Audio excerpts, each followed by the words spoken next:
30분간 240발의 포탄이 쏟아졌습니다. 하지만 우크라이나군은 단 한 발도 반격하지 못했어요. 적이 어디 있는지 알면서도 손댈 수가 없었습니다.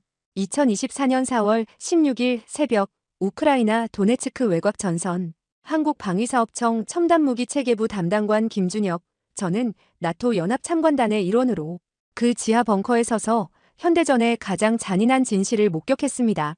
일방적으로 당할 수밖에 없는 전쟁, 그것이 바로 사거리에서 진 전쟁이었습니다. 30초 후 착탄 예상됩니다. 우크라이나군 연락장교가 낮은 목소리로 말했어요. 우리는 지하 벙커 안에서 모니터를 응시했습니다. 화면 속에는 사거리 55km 떨어진 러시아군 자주포 진지가 열화상 카메라에 희미하게 포착되고 있었어요. 그런데 문제는 우크라이나군에게는 그 거리를 타격할 수단이 없다는 것이었습니다. 기갑전력은 이미 2년간의 소모전으로 70% 이상 손실됐고 남은 건 드론뿐이었습니다. 하지만 드론의 작전 반경은 30km, 채공 시간은 40분이 한계였어요. 갑자기 멀리서 천둥 같은 소리가 들렸습니다. 쿵쿵쿵쿵 규칙적이면서도 압도적인 박자였어요. 러시아군 ES-19 자주포 6문이 동시에 화염을 뿜어냈습니다. 1분 후 우리가 서 있던 벙커에서 2km 떨어진 우크라이나군 전초기지에 포탄이 쏟아지기 시작했어요. 한 발, 두 발이 아니었습니다. 30분간 무려 240발의 포탄이 떨어졌습니다. 지상의 모든 것이 흙먼지와 파편으로 뒤덮였어요. 그리고 우크라이나군은 한 발의 반격도 하지 못했습니다. 저들은 자신들 위치가 드러나도 피하지 않고 공격합니다. 왜냐하면 우리가 거리가 있어서 손댈 수 없다는 걸 알거든요.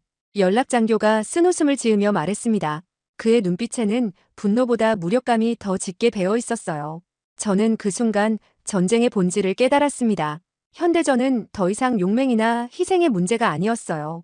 사거리와 정확도 그리고 생존성 2, 3요소를 갖추지 못한 쪽은 일방적으로 당할 수밖에 없었습니다. 벙커 밖으로 나왔을 때 저는 작은 드론 한 대가 상공을 배회하는 걸 봤습니다. 중국제 DJI 마빅 3모델을 개조한 폭탄 투하용 드론이었어요. 날개 아래에는 소형 폭탄이 매달려 있었고 조종사는 20대 초반으로 보이는 젊은 병사였습니다. 그는 태블릿 화면을 들여다보며 필사적으로 러시아군 진지를 향해 드론을 날렸어요. 지금 고도 300m, 속도 시속 60km로 전진 중입니다. 병사가 중얼거렸습니다. 하지만 40km 지점에 도달하자 화면에 빨간 경고등이 켜졌어요. 배터리 잔량 15%. 더 이상 전진하면 귀환이 불가능했습니다. 병사는 이를 악물고 드론을 회수했습니다. 저 너머에 적이 있다는 걸 아는데 닿을 수가 없어요. 우리 드론은 30km가 한계거든요. 그의 목소리에는 절망이 묻어났습니다. 저는 그에게 물었습니다. 만약 드론이 100km를 날아갈 수 있다면? 병사는 고개를 저었어요. 그럼 배터리가 이 시간은 버텨야 하는데 그런 드론은 없습니다. 있다 해도 너무 비싸서 쓸 수가 없어요. 그의 대답은 정확했습니다. 현재 기술로는 장거리와 채공 시간, 그리고 경제성을 동시에 충족할 수 없었어요. 그날 밤 저는 키이우로 돌아가는 차 안에서 생각에 잠겼습니다. 나토가 제공한 하이마스와 MH270 로켓 시스템도 있었지만 그건 고정된 목표물을 타격하는 데 적합할 뿐이었어요. 이동하는 자주포나 숨어있는 방공망을 무력화하려면 새로운 개념이 필요했습니다. 그리고 저는 알고 있었어요. 한국이 그 답을 준비하고 있다는 것을. 바로 천무 3.0 미사일 안에 드론을 품은 새로운 무기체계였습니다. 귀국 직전 저는 폴란드 바르샤바의 나토 방산 협력사무소에서 비공식 간담회에 참석했습니다. 회의실에는 16개국 대표단이 모여 있었어요. 독일 국방부 차관보는 러시아군의 포격 전술을 분석한 보고서를 내밀며 이렇게 말했습니다. 현재 우크라이나군의 1일 포탄 소모량은 약 6,000발입니다. 반면 러시아는 2만 발을 쏘고 있어요. 이건 단순한 물량 싸움이 아닙니다. 시스템의 차이입니다. 그의 말이 끝나자 프랑스 육군 준장이 한숨을 쉬며 덧붙였습니다. 우리가 제공한 카이사르 자주포도 결국 러시아 란셋 드론의 6대가 파괴됐습니다. 문제는 우리가 공격하려면 진지를 구축해야 하는데 그 순간 위치가 노출된다는 겁니다. 회의실은 무거운 침묵에 잠겼어요. 모두가 같은 질문을 품고 있었습니다. 어떻게 적을 먼저 발견하고 먼저 타격하며 동시에 생존할 것인가? 그때 미국 육군 소령 한 명이 제게 시선을 돌리며 물었습니다. 김 담당관, 한국이 정말 미사일에서 드론을 뿌린다는 게 사실입니까? 회의실의 모든 시선이 저에게 쏠렸어요. 저는 잠시 망설였다가 조심스럽게 대답했습니다. 아직 기밀입니다. 하지만 말씀드릴 수 있는 건 한국은 단순히 드론을 날리는 게 아니라 체계를 만들고 있다는 겁니다. 소령의 표정에는 반신반의가 서려 있었지만 영국 대표단 한 명이 메모를 하기 시작했어요. 회의가 끝나고 복도에서 한 독일 장교가 제게 다가왔습니다. 솔직히 말해서 우리는 지금 답이 없습니다. 포병은 너무 느리고 드론은 너무 약해요. 당신네가 정말 그 중간을 메울 수 있다면 그건 게임 체인저입니다. 저는 고개를 끄덕였어요. 그리고 속으로 생각했습니다. 게임 체인저가 아니라 이미 게임의 규칙 자체를 바꾸고 있다고. 비행기에 오르기 전 저는 키이우 공항 귀빈실에서 CNN 속보를 봤습니다. 화면에는 러시아군 공격으로 파괴된 우크라이나 병원이 비춰졌어요. 자막에는 이렇게 적혀 있었습니다. 러시아 장거리 포격으로 민간시설 타격 나토 대응수단 부재 인정. 그 순간 저는 확신했습니다. 이 전쟁이 증명한 건 단 한 가지였어요. 포병의 시대는 끝나가고 있고 그 자리를 메울 새로운 무기는 이미 한국의 실험장에서 시험 중이라는 것이었습니다. 천무 3.0, 그 이름이 세상에 알려지는 날이 곧 올 것입니다. 인천공항에 도착한 건 2024년 4월 23일 오후 5시였습니다. 저는 곧바로 용산 방위사업청 본청으로 향했어요. 출장 보고서를 제출하기도 전에 긴급회의 소집 문자가 날아왔습니다. 천무 3.0 개발 관련 긴급대책회의, 오늘 밤 9시 청장실. 제 심장이 빠르게 뛰기 시작했습니다. 뭔가 잘못됐다는 직감이 들었어요. 회의실에 들어서자 이미 12명의 관계자들이 자리를 채우고 있었습니다. 방위사업청장, 국방부 전력정책관, 기획재정부 국방예산과장, 그리고 육군 미사일사령부 작전처장까지. 분위기는 냉랭했어요. 청장이 먼저 입을 열었습니다. 김 담당관, 우크라이나 출장 결과부터 간단히 보고해 주시죠. 저는 준비한 자료 없이 목격한 그대로를 말했습니다. 현장에서 확인했습니다. 포병은 한계에 도달했고 드론은 사거리가 부족합니다. 천무 3.0은 이 간극을 메울 유일한 대안입니다. 하지만 기획재정부 과장이 차갑게 가로막았습니다. 담당관님, 현실을 보십시오. 천무 3.0 개발비는 지금까지 2,300억 원이 투입됐습니다. 그런데 아직 시제품조차 완성되지 않았어요. 게다가 양산 단가가 발당 12억 원으로 예상됩니다. 이건 하이마스 로켓 한 발 가격의 3배입니다. 그의 목소리는 날카로웠어요. 국방부는 내년 예산안에서 천무 3.0 항목을 600억 삭감하라는 지시를 받았습니다. 이 프로젝트는 더 이상 지속 불가능합니다. 회의실이 술렁였습니다. 육군 작전처장이 반박했어요. 과장님, 그럼 우리 육군은 어떻게 북한의 장사정포를 무력화합니까? 현재 북한은 휴전선 북방 50km 안에 240문의 방사포와 자주포를 배치해뒀습니다. 우리 K9 자주포로는 사거리가 40km밖에 안 됩니다. 천무 이 시스템도 고정 목표만 타격 가능하고요. 천무 3.0 없이는 대응 수단이 없습니다. 기재부 과장은 서류를 탁자에 내려놓으며 말했습니다. 그건 육군의 문제입니다. 제 임무는 국가 예산을 효율적으로 집행하는 겁니다. 검증되지 않은 무기체계에 수조 원을 쏟아부을 수는 없어요. 차라리 그 돈으로 미국산 ATACMS 미사일을 도입하는 게 낫습니다. 그 순간 저는 참지 못하고 손을 들었습니다. 과장님, ATACMS는 고정 목표 타격용입니다. 이동하는 자주포나 숨어있는 레이더는 못 잡아요. 천무 3.0은 스스로 목표를 찾는 자율형 무기입니다. 비교 자체가 안 됩니다. 과장이 냉소를 지었습니다. 그래서 성공 확률이 몇 %입니까? 시제품도 없는데? 저는 입술을 깨물었어요. 사실 저도 확신할 수 없었습니다. 지난 3년간 시뮬레이션은 수백 번 돌렸지만 실제 발사 시험은 단 한 번도 하지 못했어요. 예산 부족 때문이었습니다. 기술은 검증됐지만 현실은 증명하지 못한 상태였습니다. 청장이 무겁게 입을 열었습니다. 국방부 장관님께서도 이 문제를 심각하게 보고 계십니다. 천무 3.0은 이번 하반기 시험 발사에서 성공하지 못하면 사업 종료입니다. 김 담당관, 시험 일정을 앞당길 수 있겠습니까? 저는 망설였어요. 원래 계획은 10개월 후 시험이었습니다. 하지만 예산이 삭감되면 그 전에 프로젝트가 폐기될 수도 있었어요. 5개월 안에 해보겠습니다. 제가 대답하자 회의실이 조용해졌습니다. 회의가 끝나고 복도에서 육군 작전처장이 제게 다가왔습니다. 담당관님, 정말 5개월 안에 가능합니까? 저는 솔직히 대답했습니다. 모르겠습니다. 하지만 안 하면 이 프로젝트는 죽습니다. 처장은 고개를 끄덕이며 말했어요. 우리 육군이 할 수 있는 건 시험장 지원뿐입니다. 안흥 종합시험장을 우선 배정하겠습니다.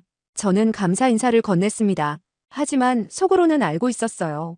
시험장만으로는 부족하다는 것을. 그날 밤 사무실로 돌아와 저는 개발팀장 최현우 박사에게 전화를 걸었습니다. 박사님, 5개월 안에 시제품 완성하고 시험 발사까지 가능합니까? 수화기 너머로 긴 침묵이 흘렀어요. 그리고 그가 말했습니다.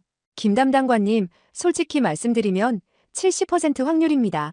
드론 자율비행 알고리즘은 완성됐지만 형상탄 분리 메커니즘이 아직 불안정해요. 진동 테스트에서 10번 중 3번 오작동했습니다. 제 머릿속이 복잡해졌습니다. 70%. 그건 충분한 확률이 아니었어요. 하지만 해야 합니다. 이번이 마지막 기회입니다. 제가 말하자 최 박사가 한숨을 쉬었습니다. 알겠습니다. 팀원들 비상 소집하겠습니다. 대신 한 가지 조건이 있습니다. 실패해도 책임 묻지 마십시오. 우리는 최선을 다할 겁니다. 저는 그 말에 쓴웃음을 지었어요. 실패하면 책임 같은 건 의미가 없었습니다. 프로젝트 자체가 사라질 테니까요. 전화를 끊고 창밖을 바라봤습니다. 서울 야경이 화려하게 펼쳐져 있었어요.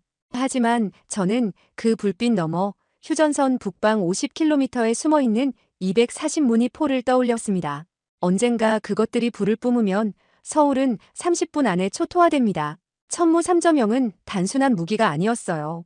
그건 대한민국의 생존과 직결된 방패였습니다. 저는 책상 서랍에서 우크라이나 전선에서 찍은 사진 한 장을 꺼냈습니다. 포탄 세례를 받고 파괴된 우크라이나군 진지, 그 앞에 무력하게 서 있던 병사의 모습. 저는 다짐했습니다. 대한민국 군인들을 저렇게 만들지 않겠다고. 2024년 9월 18일 새벽 6시 충남 태안군 안흥 종합시험장. 저는 컨테이너로 된 임시 통제실 안에서 떨리는 손으로 커피를 마셨습니다.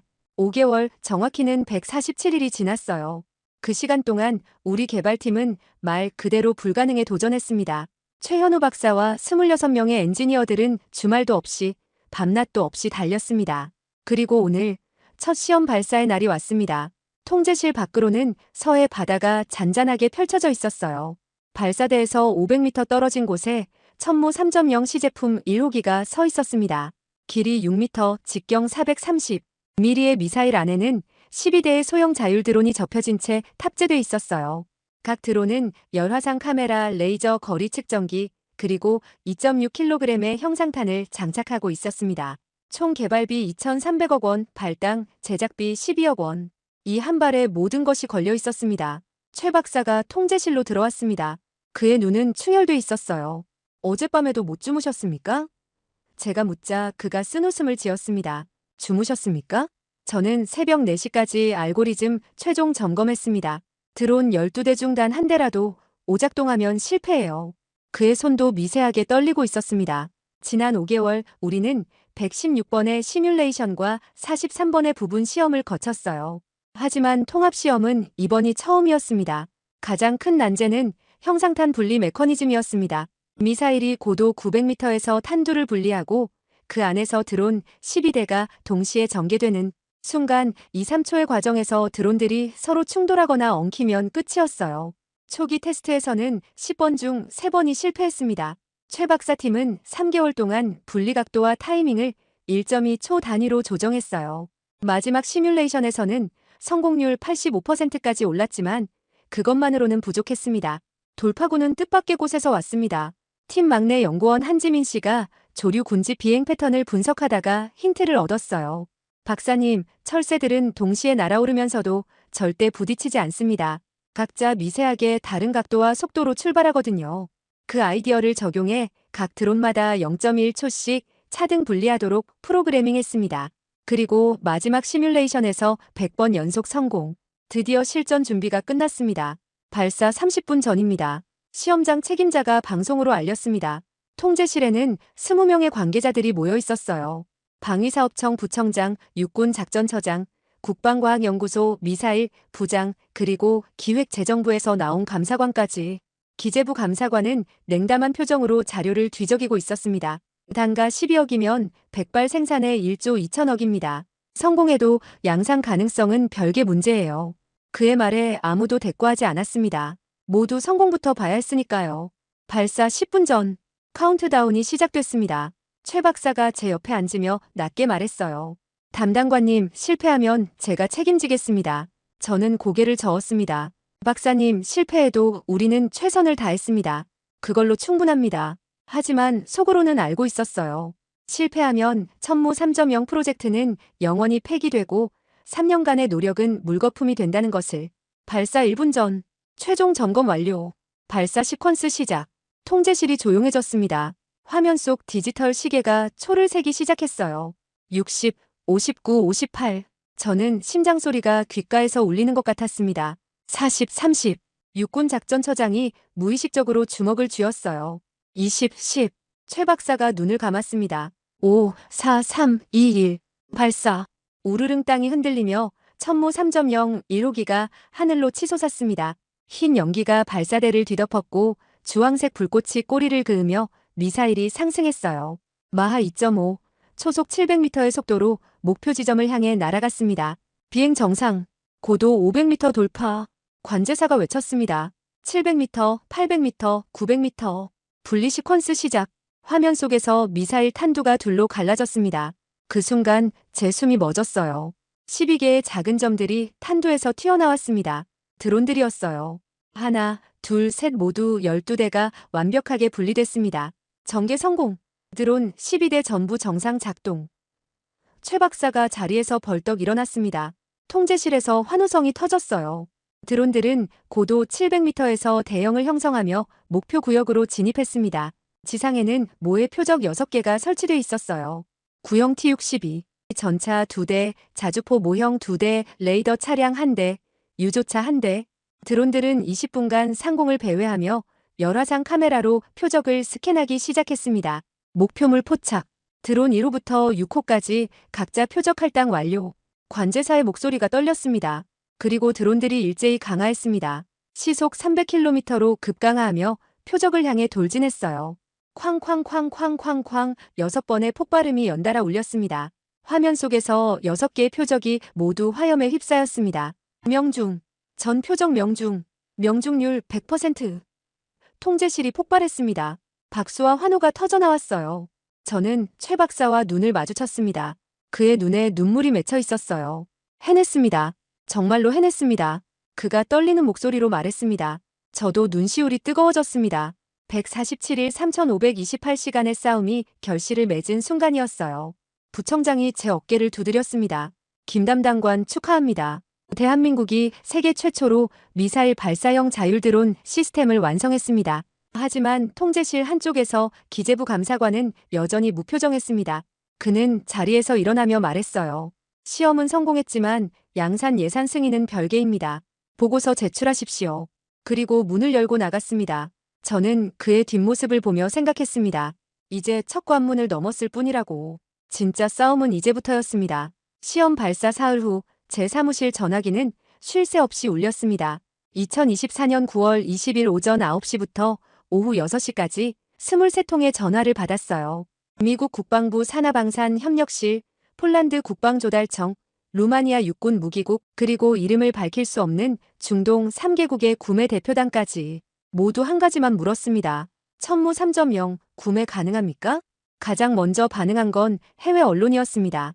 시험 발사 이틀 후인 9월 20일 오전 영국 BBC 방송이 긴급 속보를 내보냈어요.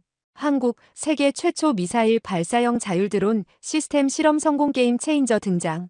기사에는 이렇게 적혀 있었습니다. 한국의 천무 3.0 시스템은 단 1발의 미사일로 6개의 표적을 동시 타격했다. 이는 기존 미사일 체계가 1대1 교환 비율을 보이던 것과 비교해 혁명적 효율성이다. 전문가들은 이 무기가 현대 포병 전술의 패러다임을 바꿀 것으로 전망한다. 이어서 미국 CNN이 심층 분석을 내놨습니다. 화면에는 안흥 시험장에서 촬영된 드론 분리 장면이 슬로우 모션으로 재생되고 있었어요. 군사 전문가로 출연한 전직 미 육군 대령 제임스 호건은 이렇게 평가했습니다. 이건 단순한 무기가 아닙니다. 정찰과 타격을 하나로 통합한 완전히 새로운 개념이에요. 우크라이나 전쟁에서 가장 큰 문제였던 먼저 보고 먼저 쏘는 딜레마를 한국이 해결했습니다. 러시아나 중국도 아직 이 수준의 기술은 없습니다. 저는 그날 오후 청와대 국가안보실 브리핑에 소환됐습니다. 안보실장이 저를 포함한 관계자 15명을 모아놓고 말했어요. 대통령 각하께서 매우 기뻐하십니다. 천무 3.0은 단순한 무기 개발이 아니라 국가 위상 제고의 상징입니다. 현재 해외 문의가 폭주하고 있다는데 수출 가능성은 어떻습니까?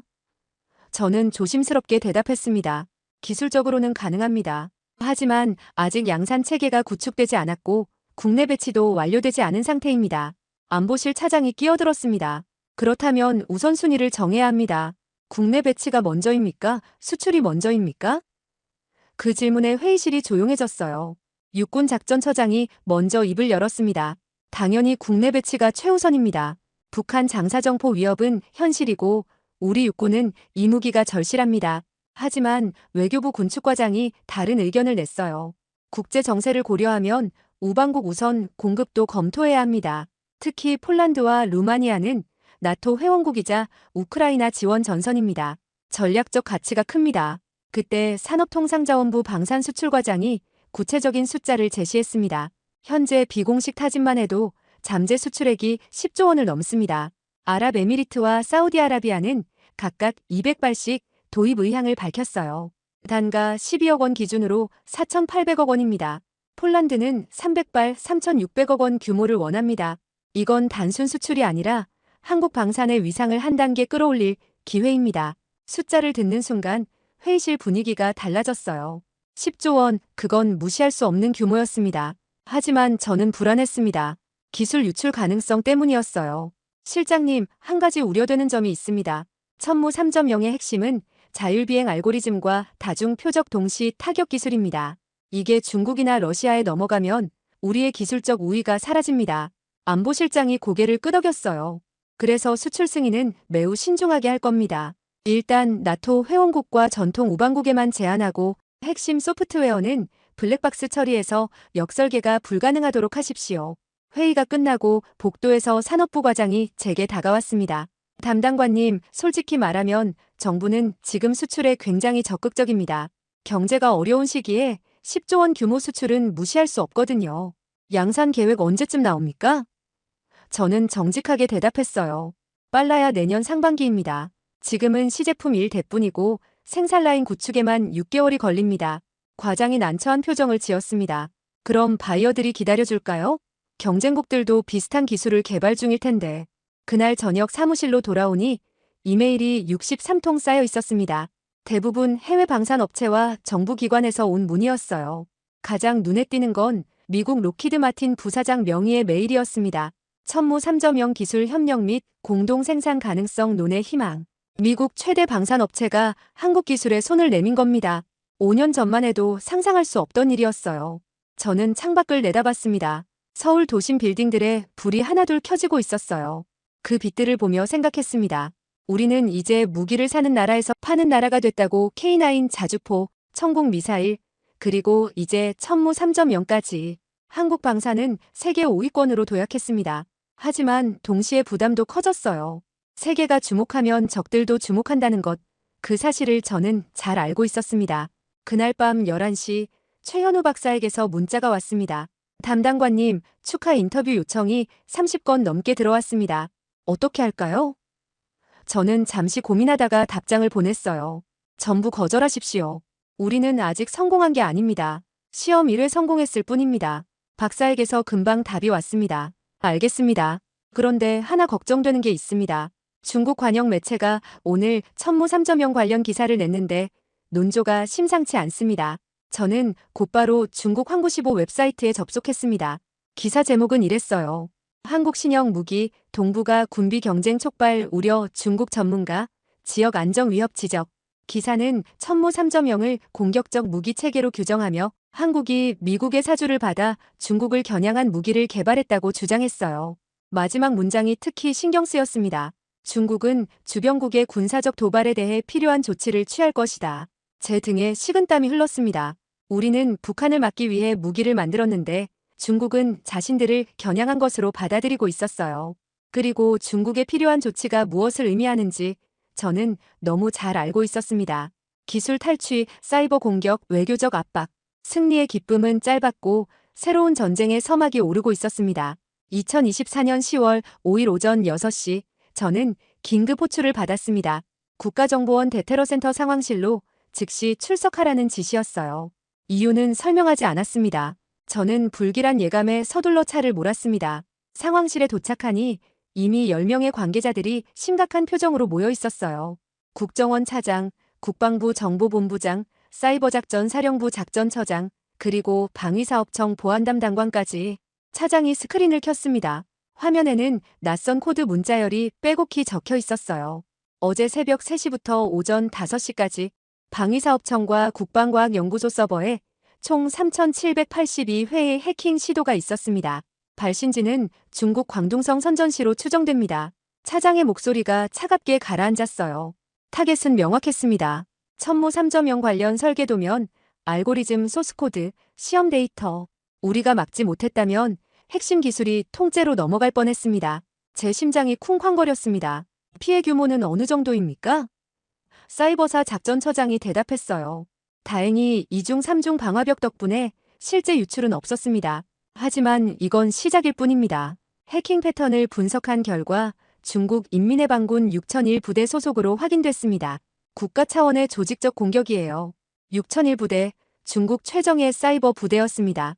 그들이 움직였다는 건 중국 정부가 공식적으로 천무 3.0을 위협으로 간주했다는 의미였어요.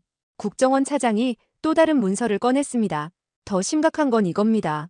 화면에는 중국 외교부 공식 성명이 떠올랐어요. 이틀 전인 10월 3일자 브리핑 내용이었습니다. 중국 외교부 대변인 왕원빈은 기자회견에서 이렇게 말했습니다. 한국의 이른바 천무 3.0은 공격형 무기이며 동북아 군사 균형을 깨뜨리는 위험한 시도다. 중국은 한국이 이 무기 체계를 제3국에 수출하는 것을 결코 용인하지 않을 것이며 모든 필요한 조치를 검토 중이다. 차장이 설명을 이었습니다. 중국은 지금 두 가지를 두려워합니다. 하나는 천무 3.0이 대만에 수출되는 것, 또 하나는 한국이 이 기술로 미국과의 군사 협력을 강화하는 겁니다. 그래서 선제적으로 압박하고 있어요. 이미 베이징 주재 한국 대사를 불러 공식 항의했고 우리 방산 업체에 대한 중국 내 사업 제재 가능성까지 거론했습니다. 저는 입술을 깨물었습니다. 중국의 경제 보복, 그건 단순한 위협이 아니었어요. 회의가 끝나고 용산 청사로 돌아오니 더 큰 폭탄이 기다리고 있었습니다. 국방부 장관 명의의 긴급 지시문이었어요. 천무 3.0 해외 수출 전면 재검토. 중국과의 외교적 마찰 최소화를 위해 양산 및 수출 계획 잠정 보류. 문서를 읽는 순간 제 손이 떨렸습니다. 보류라니, 그럼 지금까지의 노력이 전부 물거품이 된다는 말인가요? 저는 곧바로 국방부 정책실장에게 전화를 걸었습니다. 실장님, 이게 무슨 뜻입니까? 시험은 성공했고 바이어들은 줄을 서 있습니다. 지금 멈추면 모든 게 끝납니다. 실장의 목소리는 무겁고 피곤했어요. 김 담당관, 현실을 보십시오. 중국은 우리 수출액의 25%를 차지합니다. 만약 중국이 경제 보복에 나서면 천무 3.0 수출로 얻는 10조 원보다 잃는 게 더 큽니다. 대통령실과 외교부가 신중론을 펴고 있어요. 적어도 6개월은 수출을 자제하라는 겁니다. 6개월이면 경쟁국들이 따라잡습니다. 제가 항변하자 실장이 한숨을 쉬었습니다. 그것도 알고 있습니다. 하지만 정치는 기술과 다릅니다. 지금은 미중 갈등이 최고조예요. 한국이 어느 편에 서느냐가 국가 생존과 직결됩니다. 천무 3.0 하나 때문에 중국과 전면전을 벌일 수는 없어요. 전화를 끊고 나니 허탈했습니다. 우리는 기술로 이겼지만 정치로 지고 있었어요. 오후 3시 청와대에서 비공개 안보 회의가 열렸습니다. 저도 배석자로 참석했어요. 대통령이 직접 주재하는 회의였습니다. 대통령이 먼저 말문을 열었어요. 천무 3.0은 분명 대단한 성과입니다. 하지만 외교적 파장이 예상보다 큽니다. 중국이 이렇게까지 강하게 나올 줄 몰랐어요. 외교부 장관, 중국 측 입장을 정리해 주십시오. 외교부 장관이 서류를 펼쳤습니다. 각하, 중국은 천무 3.0을 동북아 군비 경쟁의 촉매제로 보고 있습니다. 특히 대만에 이 무기가 넘어가는 걸 극도로 경계하고 있어요. 베이징 소식통에 따르면 중국 공산당 정치국에서 이 문제를 직접 논의했다고 합니다. 시진핑 주석이 직접 한국의 경솔한 행동을 묵과할 수 없다고 언급했다는 정보도 있습니다. 회의실이 무거워졌어요. 시진핑이 직접 언급했다는 건 이미 최고 위급 사안이 됐다는 뜻이었습니다. 국가안보실장이 조심스럽게 의견을 냈어요. 각하, 하지만 미국 입장도 고려해야 합니다.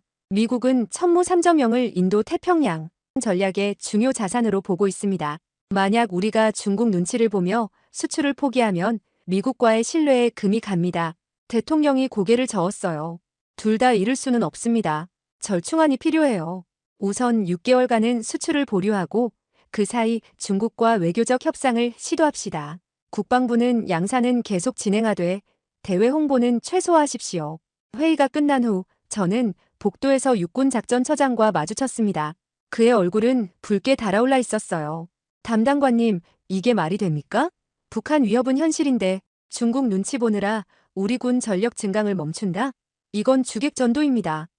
저도 답답했습니다. 처장님 말씀이 맞습니다. 하지만 지금은 제가 할 수 있는 게 없습니다. 처장이 주먹을 쥐었어요. 그럼 우리 병사들은 어떻게 합니까? 전쟁 나면 중국이 막아줍니까? 사무실로 돌아오니 최현우 박사에게서 문자가 와 있었습니다. 담당관님, 개발팀 사기가 바닥입니다. 모두 왜 멈춰야 하는지 이해 못하고 있습니다. 저는 전화를 걸었어요. 박사님, 팀원들에게 전해주십시오. 우리는 잠시 멈추는 것뿐입니다. 포기하는 게 아닙니다. 이 기술은 반드시 빛을 볼 겁니다. 박사가 무겁게 대답했습니다. 믿고 싶습니다. 하지만 6개월이면 중국도 러시아도 비슷한 무기를 만들어낼 겁니다. 우리의 기술적 우위는 그때까지 유지될까요? 그날 밤 저는 사무실 책상에 앉아 창밖을 바라봤습니다. 서울 야경은 여전히 화려했지만 제 마음은 어두웠어요. 우리는 기술로는 세계 최고였지만 정치적 압박 앞에서는 한없이 약했습니다. 중국은 경제력으로 우리를 올감했고 미국은 전략적 이익만을 바라봤습니다. 그 틈바구니에서 한국은 선택을 강요받고 있었어요. 컴퓨터 화면에는 폴란드 국방부에서 온 이메일이 떠 있었습니다. 천무 3.0 도입 계약 조기 체결 희망 우크라이나 전선 급박. 하지만 저는 답장을 쓸 수 없었습니다. 정부의 지시가 있었으니까요. 저는 마우스를 내려놓고 눈을 감았습니다. 승리는 이렇게 짧았고 좌절은 이렇게 빨리 찾아왔습니다. 하지만 저는 알고 있었어요. 이건 끝이 아니라 또 다른 시작이라는 것을. 2024년 10월 18일 상황은 더욱 악화됐습니다. 중국이 말에서 행동으로 옮긴 겁니다. 그날 아침 8시 삼성전자와 SK하이닉스 주가가 동시에 급락했어요. 이유는 명확했습니다. 중국 상무부가 전날 밤 긴급 발표를 했거든요. 한국 반도체 기업에 대한 히토류 수출 쿼터 30% 삭감, 즉시 시행. 히토류는 반도체 제조의 핵심 원자재였습니다. 중국이 세계 생산량의 70%를 장악하고 있었어요. 산업통상자원부는 발칵 뒤집혔습니다. 오전 10시 긴급 장관 주재 회의가 소집됐고 저도 참석 요청을 받았어요. 장관이 서류를 탁자에 내던지며 소리쳤습니다. 이게 다 천무 때문입니다. 방위사업청 책임지시오. 저는 할 말을 잃었어요. 기재부 차관이 냉정하게 계산했습니다. 히토류 30% 감축이면 반도체 생산 차질로 월 4조 원 손실입니다. 연간 48조 원. 천무 3.0 수출로 얻을 10조 원의 5배입니다. 계산이 안 나옵니다. 저는 반박했어요. 차관님, 이건 단순 계산이 아닙니다. 만약 우리가 중국 압박에 굴복하면 앞으로 모든 첨단 무기 개발이 중국 허락을 받아야 합니다. 그게 국가 주권입니까? 차관이 차갑게 쏘아붙였습니다. 주권도 중요하지만 경제가 무너지면 주권도 지킬 수 없습니다. 현실을 보십시오. 회의실은 격론으로 들끓었지만 결론은 이미 정해져 있었어요. 천무 3.0 수출 무기한 연기. 하지만 더 큰 문제는 다른 곳에서 터졌습니다. 그날 오후 2시 주한 미국 대사관 국방무관 로버트 스미스 대령이 국방부를 방문했어요. 공식 일정이 아닌 비공식 면담이었습니다. 저도 배석했습니다. 스미스 대령은 단도직입적이었어요. 한국 정부가 천무 3.0 수출을 중단했다는 게 사실입니까? 국방부 정책실장이 애매하게 대답했습니다. 잠정 보류입니다. 외교적 고려 때문이고요. 스미스 대령의 표정이 굳었습니다. 실장님, 솔직히 말씀드리죠. 워싱턴은 매우 실망하고 있습니다. 한국이 중국 눈치를 보며 첨단 무기 수출을 포기한다? 그럼 한미동맹의 신뢰는 어떻게 됩니까? 그는 태블릿을 꺼내 화면을 보여줬어요. 미국 국방부 내부 보고서였습니다. 펜타곤은 천무 3.0을 인도 태평양 전략의 핵심 자산으로 평가했습니다. 폴란드, 대만, 필리핀 배치를 검토 중이었어요. 그런데 한국이 중국 압박에 굴복하면 미국은 차선책을 찾을 수밖에 없습니다. 차선책이 뭡니까? 제가 묻자 스미스가 냉소를 지었습니다. 미국이 직접 개발합니다. 이미 레이시온과 노스럽 그루먼이 비슷한 개념의 시스템을 설계 중입니다. 6개월 안에 프로토타입 나옵니다. 그럼 한국 기술은 시장성을 잃죠. 더 솔직히 말하면 한국이 믿을 수 없는 파트너라면 미국은 다른 선택을 할 겁니다. 그의 말은 명확한 경고였어요. 우리가 움직이지 않으면 미국이 먼저 움직인다는. 회의가 끝나고 복도에서 실장이 제게 말했습니다. 김 담당관, 이건 게임이 아닙니다. 미국과 중국 사이에서 우리는 샌드백입니다. 어느 쪽을 택해도 얻어맞아요. 저는 고개를 끄덕였어요. 하지만 속으로는 생각했습니다. 그럼 제3의 길은 없는가? 우리만의 길은. 그날 저녁 6시, 저는 예상치 못한 전화를 받았습니다. 폴란드 국방부 무기국장 야누시 코발스키였어요. 그는 급박한 목소리로 말했습니다. 김 담당관, 저는 지금 바르샤바에 있습니다. 한국 정부가 수출을 막아도 우리는 천물을 원합니다. 비공식적으로라도 방법이 없습니까? 저는 난감했어요. 국장님, 정부 방침상 지금은 불가능합니다. 코발스키가 한숨을 쉬었습니다. 이해합니다. 하지만 현장을 보십시오. 우크라이나는 지금 이 순간도 포격당하고 있어요. 우리는 다음 타깃입니다. 정치가 전쟁을 막아주진 않습니다. 전화를 끊고 나니 가슴이 답답했습니다. 코발스키의 말이 제 머릿속을 맴돌았어요. 정치가 전쟁을 막아주진 않는다. 그 말은 옳았습니다. 북한의 장사정포는 지금도 휴전선 북방에 조준돼 있고 러시아는 우크라이나를 유린하고 있었어요. 하지만 우리는 중국 눈치, 미국 눈치만 보고 있었습니다. 밤 9시 최현우 박사가 사무실로 찾아왔습니다. 그의 얼굴은 초췌했어요. 담당관님, 팀원 3명이 사표를 냈습니다. 이유는 같습니다. 개발한 무기가 창고에만 쌓인다면 의미가 없다고. 저는 책상에 주저앉았습니다. 3년간 함께 달려온 팀원들이 떠나간다는 게 믿기지 않았어요. 박사님은 어떻게 생각하십니까? 박사가 창밖을 바라보며 말했습니다. 솔직히 말하면 저도 회의적입니다. 우리가 기술로 이겼지만 정치로 졌어요. 이게 대한민국의 한계일까요? 그 순간 제 머릿속에 한 가지 생각이 스쳤습니다. 한계가 아니라 우리가 프레임에 갇혀 있는 거라고. 중국이 원하는 건 대만 수출 차단이고 미국이 원하는 건 동맹국으로서의 역할이었어요. 그렇다면 중간 지점은 나토 국가에만 제한적으로 수출하고 대만과 중국 주변국은 제외하는 건? 그럼 중국의 핵심 우려를 해소하면서도 미국과의 신뢰는 유지할 수 있었습니다. 박사님, 사표는 제가 보류시키겠습니다. 그리고 일주일만 기다려 주십시오. 제가 돌파구를 찾아보겠습니다. 박사가 의아한 표정을 지었어요. 무슨 방법입니까? 저는 확답할 수 없었습니다. 하지만 최소한 시도는 해봐야 했어요. 전략적 모호성입니다. 우리가 양쪽 모두의 요구를 완전히 들어줄 수는 없지만 양쪽 모두를 완전히 적으로 만들 필요도 없습니다. 다음 날 아침 저는 국가안보실 실장에게 비공개 면담을 요청했습니다. 실장실에 들어서자 그가 피곤한 얼굴로 저를 맞았어요. 김 담당관, 무슨 일입니까? 저는 준비한 문서를 내밀었습니다. 실장님, 제3의 길이 있습니다. 천무 3.0 수출을 전면 금지하는 게 아니라 전략적으로 통제하는 겁니다. 나토 회원국과 미사일 기술 통제 체제 가입국에만 제한하고 수출국 정부의 재수출 금지 조항을 삽입하는 거죠. 그럼 중국이 우려하는 데만 유입은 막으면서도 미국과의 협력은 유지할 수 있습니다. 실장이 서류를 꼼꼼히 읽었습니다. 5분간 침묵이 흘렀어요. 그리고 그가 고개를 들었습니다. 흥미롭군요. 하지만 중국이 받아들일까요? 저는 정직하게 대답했습니다. 100% 만족시킬 순 없습니다. 하지만 최소한 중국의 핵심 우려인 데만 문제는 해결됩니다. 그리고 미국에게도 완전한 금수 조치가 아니라는 점을 어필할 수 있어요. 실장이 턱을 괴고 생각했습니다. 한 가지 조건이 있습니다. 중국 외교부와 비공식 채널로 사전 조율하십시오. 만약 그들이 이 방안을 암묵적으로라도 수용한다면 대통령께 보고하겠습니다. 실장의 말에 제 심장이 뛰었어요. 작은 틈이 열린 겁니다. 감사합니다. 일주일 안에 결과 가져오겠습니다. 실장실을 나오며 저는 다짐했습니다. 이번이 마지막 기회라고. 그날 저녁 저는 외교부 동북아국 중국과 서기관에게 연락했습니다. 베이징 채널 하나 열어줄 수 있습니까? 비공식으로. 서기관이 조심스럽게 물었어요. 어떤 의제입니까? 저는 간단히 설명했습니다. 천무 3.0 수출 통제 방안. 대만 제외 조건. 서기관이 잠시 망설이다가 대답했습니다. 48시간 드리겠습니다.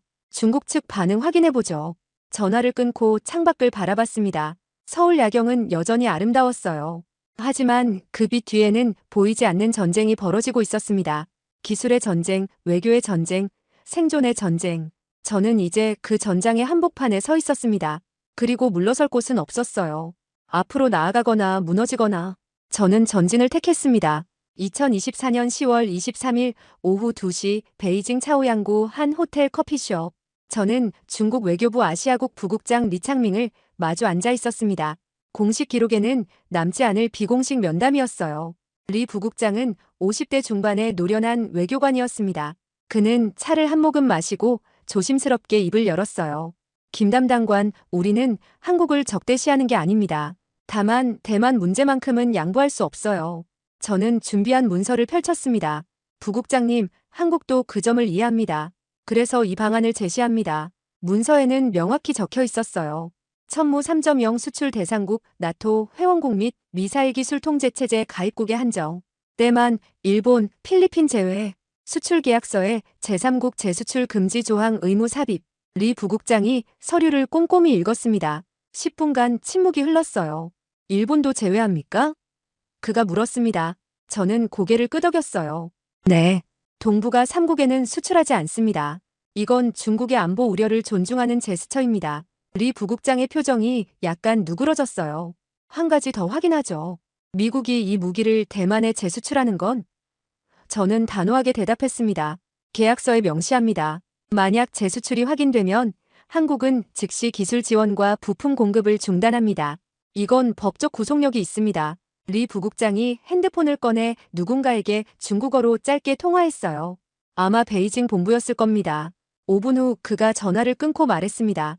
우리 정부는 이 방안을 암묵적으로 받아들일 수 있습니다. 하지만 한 가지 조건이 있어요.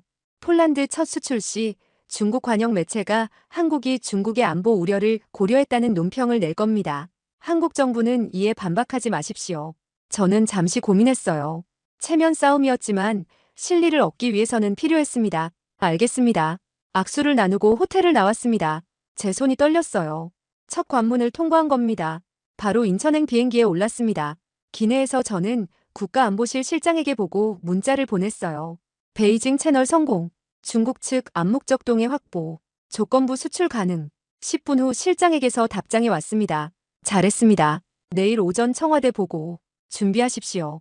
2024년 10월 24일 오전 10시 청와대 본관 2층 집무실. 대통령이 직접 주재하는 소규모 회의였습니다. 참석자는 5명 뿐이었어요. 대통령, 안보실장, 외교부 장관, 국방부 장관, 그리고 저. 대통령이 제 보고를 듣고 고개를 끄덕였습니다. 잘 해결했습니다. 중국의 체면도 세워주고 우리 실리도 챙긴 거군요. 안보실장이 보충 설명을 했어요. 카카, 이 방안이면 미국도 반대하기 어렵습니다. 나토 국가 수출은 미국의 인태 전략과도 맞아떨어지니까요. 대통령이 결정을 내렸습니다. 좋습니다. 천무 3.0 수출 재개를 승인합니다. 단 조건은 철저히 지켜야 합니다. 외교부는 미국 측에 사전 브리핑하고 국방부는 폴란드와 계약 절차를 신속히 진행하십시오. 회의실에 안도의 분위기가 흘렀어요. 외교부 장관이 말했습니다. 카카, 히토류 문제는 어떻게 합니까? 대통령이 미소를 지었어요. 중국이 먼저 완화할 겁니다. 우리가 양보했으니까요. 산업부를 통해 비공식 접촉하십시오. 회의가 끝나고 저는 곧바로 최현우 박사에게 전화를 걸었습니다. 박사님, 수출 재개됩니다. 사표 낸 팀원들 복귀시킬 수 있습니까? 박사의 목소리가 밝아졌어요. 정말입니까? 어떻게 하신 겁니까? 저는 간단히 설명했습니다. 박사가 감탄하며 말했어요. 담당관님, 당신은 기술자가 아니라 전략가입니다. 팀원들에게 바로 연락하겠습니다. 이틀 후인 10월 26일 극적인 일이 벌어졌습니다. 중국 상무부가 히토류 수출 쿼터 삭감 조치를 전격 철회한 겁니다. 공식 이유는 공급망 안정화를 위한 조치였지만 실제로는 외교적 거래였어요. 한국 증시는 즉각 반등했습니다. 삼성전자와 SK하이닉스 주가가 이틀 만에 8% 상승했어요. 경제계는 안도했고 산업부 장관은 방위사업청에 감사 전화까지 걸어왔습니다. 그 같은 날 오후 폴란드 바르샤바, 폴란드 국방부 본청에서 역사적인 계약 체결식이 열렸습니다. 저는 한국 측 대표로 참석했어요. 폴란드 국방부 장관 마리우시 브와슈차크가 계약서에 서명했습니다. 천무 3.0 200발 구매 계약, 총액 2조 4천억 원. 계약서에는 특별 조항이 추가돼 있었어요. 제3국 재수출 절대 금지, 위반 시 기술 지원 및 부품 공급 즉시 중단. 부하 슈차크 장관이 제 손을 잡으며 말했습니다. 김 담당관, 이 무기는 유럽의 안보를 지킬 겁니다. 감사합니다. 계약 체결 직후 유럽 언론들이 일제히 보도를 쏟아냈어요. 영국 파이낸셜 타임스는 일면 톱 기사로 다뤘습니다. 한국, 중국 압박 극복하고 천무 3.0 첫 수출 전략적 외교의 승리. 기사는 이렇게 분석했어요. 한국은 중국의 안보 우려와 서방의 전략적 이익 사이에서 정교한 균형을 찾았다. 대만을 제외하면서도 나토 국가에는 공급하는 방식으로 양측 모두를 만족시킨 외교적 성과다. 이는 중견국 외교의 모범 사례로 기록될 것이다. 미국 반응도 긍정적이었습니다. 10월 28일 주한 미국 대사관 국방무관 로버트 스미스 대령이 다시 국방부를 찾았어요. 이번에는 미소를 지으며 왔습니다. 김 담당관, 워싱턴에서 메시지 왔습니다. 한국의 전략적 접근을 평가한다고요. 폴란드 수출은 나토 강화에 기여합니다. 미국도 천무 3.0 기술 협력에 관심 있습니다. 저는 정중하게 대답했어요.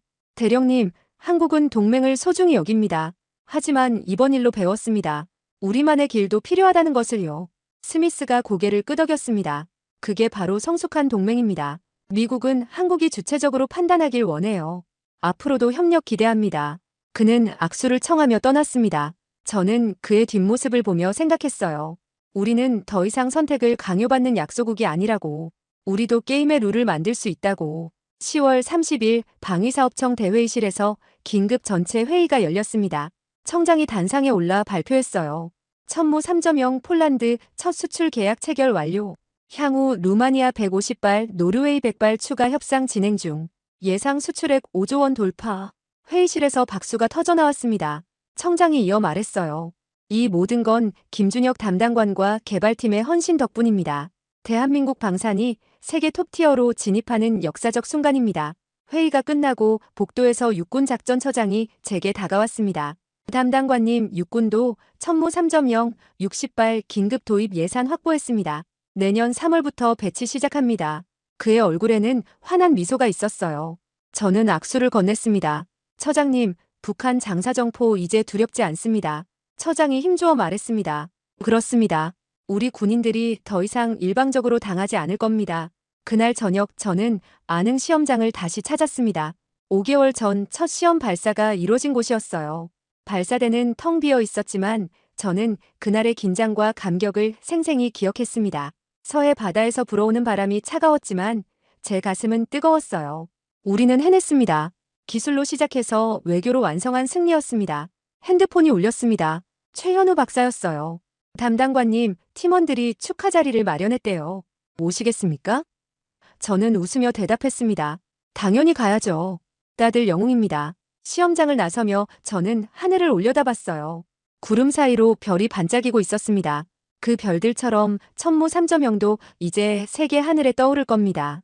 대한민국의 기술력과 외교력을 증명하며 폴란드 계약 체결 석 달이 지난 지금 저는 파주 육군 제1군단 작전 상황실에 서 있습니다. 오늘은 천무 3.0 실전 배치 첫날이에요. 상황실 대형 스크린에는 휴전선 북방 50km 지점이 실시간으로 표시되고 있습니다. 바로 그곳에 북한 장사정포 240문이 숨어 있어요. 하지만 이제 우리에게는 답이 있습니다. 군단장이 제 옆에 서서 말했습니다. 김 담당관, 이 무기 덕분에 우리 장병들이 훨씬 안심하고 있습니다. 북한이 첫 발을 쏘면 우리는 30분 안에 그들의 포병 진지를 무력화할 수 있어요. 그의 목소리에는 확신이 담겨 있었어요. 작전 참모가 보고했습니다. 천무 3.01 대대 60발 전투 배치 완료. 언제든 발사 가능합니다. 저는 고개를 끄덕였습니다. 3년간의 여정이 이 순간으로 귀결됐어요. 그날 오후 국방부 브리핑룸에서 기자회견이 열렸습니다. 장관이 단상에 올라 발표했어요. 대한민국 육군이 세계 최초로 미사일 발사형 자율드론 시스템을 실전 배치했습니다. 천무 3.0은 한반도 안보의 게임 체인저입니다. 우리는 더 이상 일방적으로 위협받지 않습니다. 기자들의 카메라 플래시가 터졌습니다. 한 기자가 질문했어요. 장관님, 북한의 반응은 어떻습니까? 장관이 단호하게 대답했습니다. 북한은 이미 알고 있습니다. 그들의 장사정포가 더 이상 우위를 점하지 못한다는 것을요. 같은 시각 서울 여의도 증권가는 열기로 가득했습니다. 한화에어로스페이스와 LI진엑스원 주가가 동반 상승했어요. 천무 3.0 양산 계약이 체결됐기 때문입니다. 연간 200발 생산, 총 2조 4천억 원 규모. 증권 애널리스트들은 앞다퉈 보고서를 냈습니다. 한국방산, 글로벌 톱 3진입 가시화. 경제 전문가들도 입을 모았어요.